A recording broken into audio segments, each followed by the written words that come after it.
жыл боюнча сүйлөдү. Ошол сүйлөгөн жерде эми биздин орус тилдүү эл көп болгон үчүн ошол сөзгө азгырылып кетип аткандар. Ал киши айтып атат, пайгамбардын хадисин келтирди. Мен ташаббаха би кавмин фахуа минхум.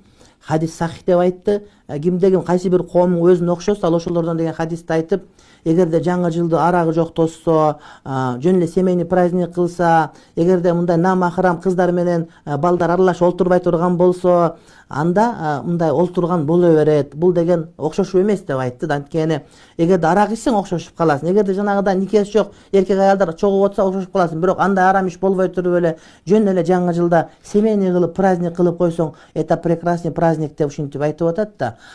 Бул жеке менин пикирим боюнча туура эмес. Чүнүк анткени ошол 31-декабрь күнү ошол жаңы жыл тосуп атам дегендерге окшоп чогулуп олтуруп ошол күндү майрамдык маана кылуунун өзү ошолорго окшошуу деген сөз. Анткени арак үчүн арам экендиги ансы деле белгилүү.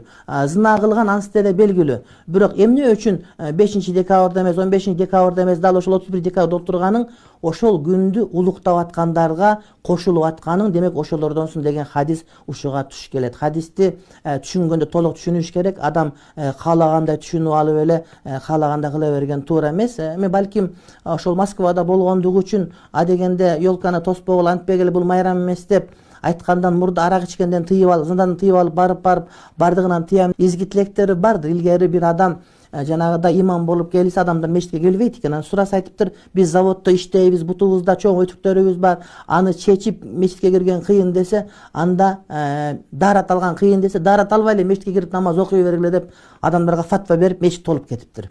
Анан 1-2 айдан кийин бул адам кетип, башка имам келсе, адамдар мечит көп экен, бирок бири дагы даарат албай эле өтүк менен кирип намаз окуй берет экен. Анан сураптыр, эмнеге силер ушундай кыласыңар десе, биздин молдеке ушинтип үйрөткөн дептир. Анан телефон чалыптыр мурдагы молдекеге, молдеке, рахмат сизге. Кызматыңыз чоң экен, адамдардын бардыгы мечит толо эл экен. Бирок эң эле кызыгы даарат албай эле кире берет экен десе, молда айтыптыр, мен келсем эч ким жок экен мечитте, мен ошолор дин үйрөнсүн деп, даарат албасаңар деле кире бергиле деп өтүк менен киргизгенди үйрөтүп койдум. Киргизип койдум мечитке, эми сиздин милдетиңиз өтүгүн чечтирип, даарат алганды үйрөтүп алыңыз дегендей. Арак ичкенин тыйдырып, башканы тыйдырып барып баарынан тосом деген ниети болсо керек. Бирок хадистин маанисинде башка бир коомго окшошпо дегенде, ошентип чогулуп олтуруу дагы башка бир коомго окшошуу болуп саналат. Урматтуу бир туугандар, мисалы үчүн ошол эле католиктер, ошол эле паптар айтып атышат, бул деген эч кандай христианчылыкка туура келбеген, Инжилде жок болгон майрам деп.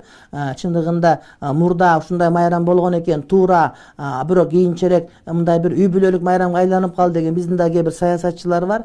Бирок майрам деген сөз жыл сайын кайталанып турган майрам, буга эгерде шарият боюнча майрамды биле турган болсок, ага атайын шарий текст керек.